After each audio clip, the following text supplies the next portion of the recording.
Bom dia, a paz do Senhor, queridos irmãos. Nessa manhã eu quero compartilhar uma palavra com todos que se encontra no livro de Daniel, no capítulo 1, no versículo 8, que diz assim: E Daniel assentou no seu coração não se contaminar com a porção do manjar do rei, nem com o vinho que ele bebia. Portanto, pediu ao chefe dos eunucos que lhe concedesse não se contaminar.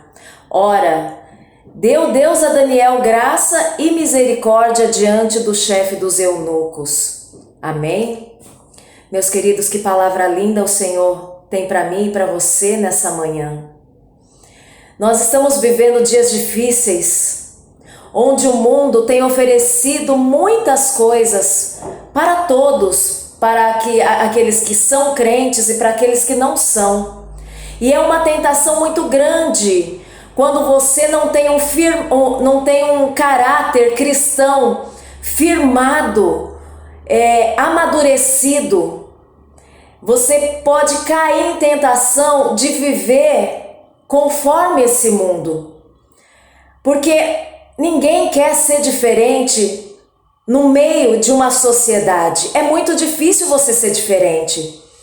E esse jovem aqui chamado Daniel, ele foi um dos jovens escolhidos, porque quando o rei Nabucodonosor, o rei da Babilônia, sitiou a Jerusalém, ele pediu para Aspenaz, que era o chefe dos eunucos, pegarem da linhagem nobre e real dos filhos de Israel e trouxessem até a Babilônia, para que eles fossem ensinados, preparados, adestrados, moldados na tradição, nos costumes, nas letras, na língua dos caldeus, para que eles pudessem ali servir ao rei. E Daniel, junto com mais 3 amigos que também fazem parte aqui, do livro de Daniel, onde foram citados Misael, Ananias e Azarias, eles andavam juntos, eram 4 amigos, eles andavam juntos, e Daniel, ele propôs no seu coração ali de não se contaminar com aquilo que ia ser oferecido a eles, porque eles precisavam estar preparados. Eles iam passar 3 anos ali comendo da comida que vinha da mesa do rei. Eles iam ter que beber do vinho daquele palácio. E Daniel colocou no seu coração de não se contaminar com aquilo.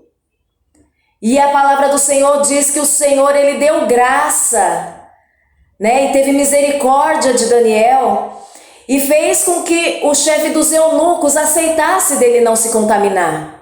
Porque ali ele se impôs diante daquele homem, dizendo que ele não queria comer das especiarias e nem queria beber do vinho. E ele aceitou fazer esse teste com aqueles rapazes.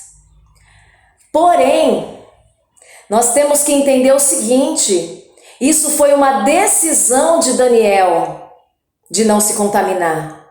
E nós temos que entender que nós temos que tomar a decisão de nos contaminar ou não com as coisas desse mundo. Meus queridos, nós vemos nos dias de hoje aquele crente camaleão. Sabe como que é o crente camaleão? Camaleão é aquele bichinho que, se ficar perto de um objeto verde, ele vai ficar verde. Se ele ficar perto de um objeto cinza, ele vai ficar com a sua pele cinza. Então ali, para que os predadores não peguem aquele bichinho, ele se adapta à cor e àquele ambiente que ele está. E assim ele fica camuflado. Então os predadores passam perto daquele animal, daquele bichinho, e não conseguem enxergar ele ali, e ele fica protegido. Mas no caso, existe alguns crentes camaleão que eles se adaptam ao lugar que eles vivem, mas não para se proteger, mas sim para adaptar o ambiente, a fim de agradar a todo mundo. Entende? E nós não podemos viver uma vida pensando que nós temos a obrigação de agradar a todo mundo, porque nós temos que ter a nossa própria identidade cristã. Nós precisamos ser os mesmos em todo lugar.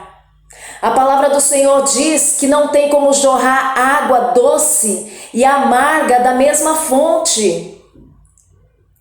E eu pergunto para você nessa manhã, que tipo de água tem jorrado de você? Porque existem pessoas que elas não são as mesmas em todos os lugares. No trabalho ela é uma coisa, em casa ela é outra, na igreja ela é outra, na rua ela é outra, em todos os sentidos. No trabalho ou na rua, ela se veste de uma forma diferente que ela se veste em casa ou na igreja. O palavreado dela é diferente quando ela está no seu trabalho, ela está na sua escola. A forma dela agir é diferente. As pessoas com quem ela conversa são diferentes.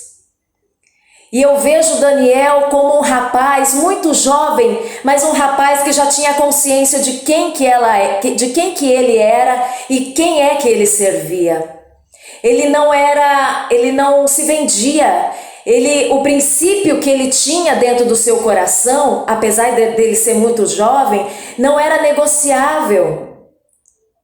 Meus queridos, o inimigo, ele veio para roubar, matar e destruir. Ele quer roubar os princípios que o Senhor tem deixado como herança para nós. E princípio é algo que não se vende, não se negocia. Eu vejo ali um exemplo muito perfeito de como um homem não negocia, tem como não negociar os seus princípios. O rei Acabe se interessou pela vinha de um homem chamado Nabote. E esse homem, ele tinha recebido essa vinha como herança do seu pai. E herança era algo que ele tinha como princípio na vida dele, que herança era algo que não se dava, não se trocava, não se vendia. E Acabe ali disse, me vende a sua vinha. E Nabote falou, não, eu não posso vender, é herança do meu pai. E ali Acabe não se conformou e contou ali para Jezabel, a sua mulher, que ele estava triste, porque ele tinha tentado comprar a vinha de Nabote e não tinha obtido sucesso. E Jezabel, ela falou assim, não quis te vender não, espera aí que eu dou um jeito. E pegou e matou aquele homem, porque ele não quis negociar, ele não quis vender aquilo que era herança do seu pai. Meus queridos, existem pessoas se vendendo seus princípios.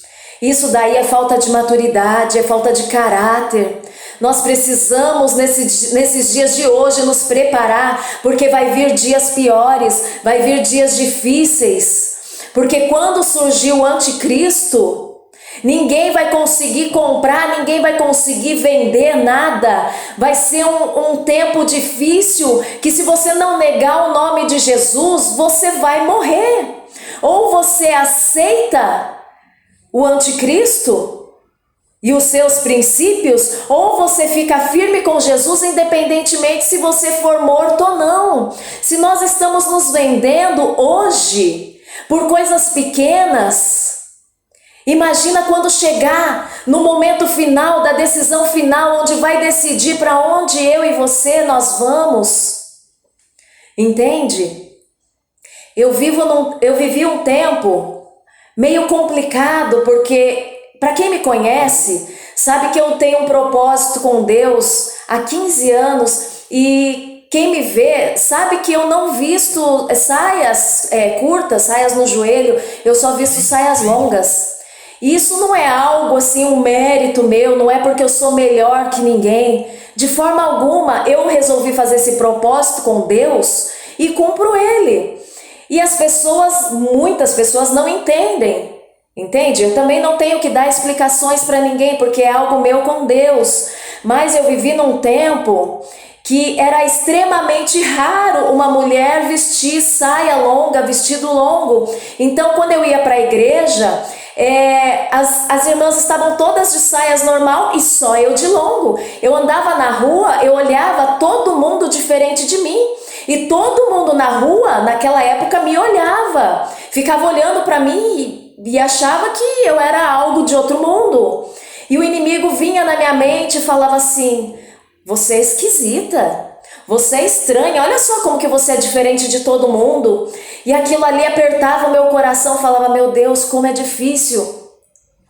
Como é difícil ser diferente no meio de tantas pessoas que parecem ser normais. Eu sou a única que aparentemente é anormal aqui. Hoje, não, hoje é normal, depois que passaram os anos, hoje é normal ver uma irmã de saia longa, vestido, virou até moda isso daí, né, um certo tempo. Mas no começo, quando eu comecei a usar, eu era diferente de todo mundo. E ali eu fui num culto, isso em 2010, e um pregador falou assim: Deus está falando aqui nessa noite para alguém. O inimigo está tentando roubar a sua identidade, mas o Senhor diz para você nessa noite: fica firme, não entregue, não deixe o inimigo roubar a sua identidade. Meus queridos, é difícil ser diferente, mas é gratificante, sabe? Eu lembro que quando eu trabalhava no Japão, foi logo no começo assim da minha conversão, as pessoas sabiam que eu era cristã, então tinha aquelas rodinhas, né, de moças ali, de mulheres conversando, e eu era assim meio isolada, meio sozinha, e às vezes estava ali na hora do almoço elas conversando entre elas, e eu passava. E no que eu tinha que passar para ir para a minha sessão onde eu trabalhava, elas ficavam em silêncio, paravam de conversar, sabe? Para deixar eu passar. Então assim, no momento que eles estavam ali falando bobagens, besteiras, falando palavrões às vezes, no que eu passava todo mundo parava, sabe? Havia um respeito, não porque eu era melhor, mas porque elas sabiam que eu era diferente, que eu não era uma pessoa que falava besteira, não era uma pessoa que falava palavrão. Então havia esse respeito. Então, meus queridos, nós vamos ser respeitados à medida que nós nos damos o respeito. As pessoas têm que ver a diferença em mim e você.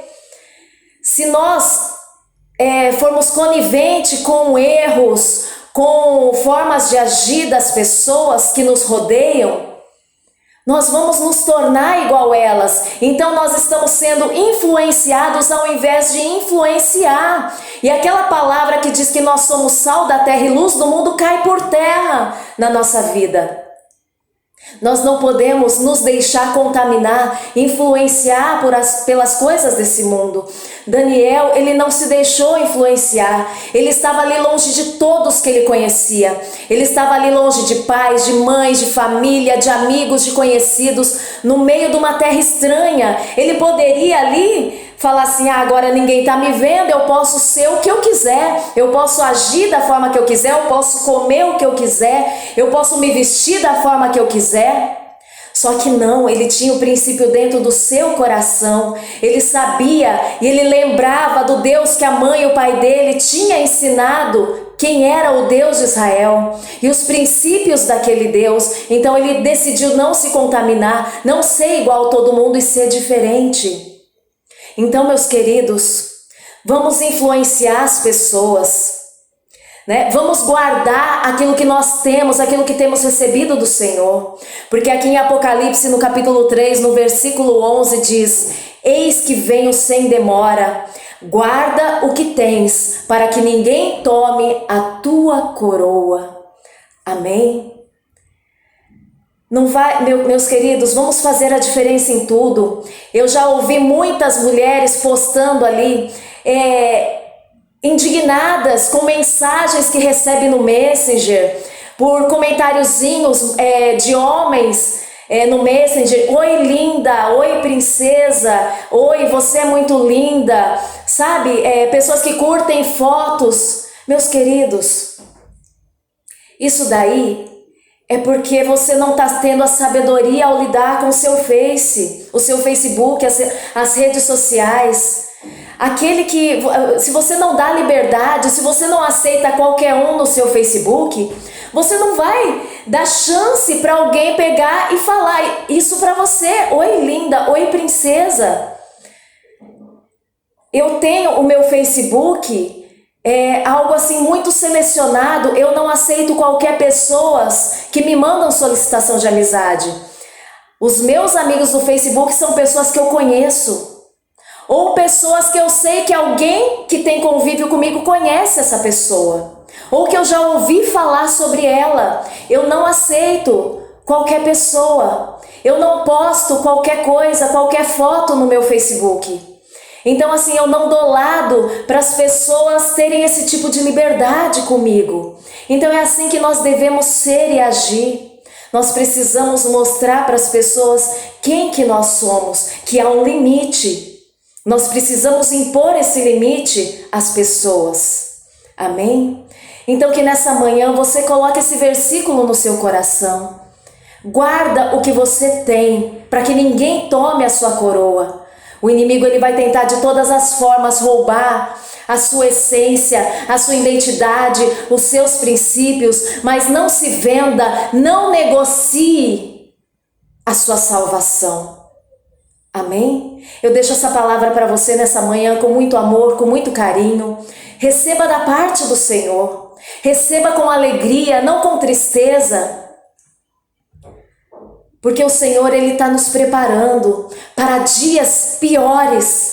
Porque haverão dias piores, a tendência não é melhorar, a tendência é piorar. E haverá um dia onde será necessário nós termos essa firmeza, essa convicção de quem nós servimos e de quem nós somos. Amém? Que Deus abençoe seu dia, a sua vida e a sua família, em nome de Jesus. A paz do Senhor.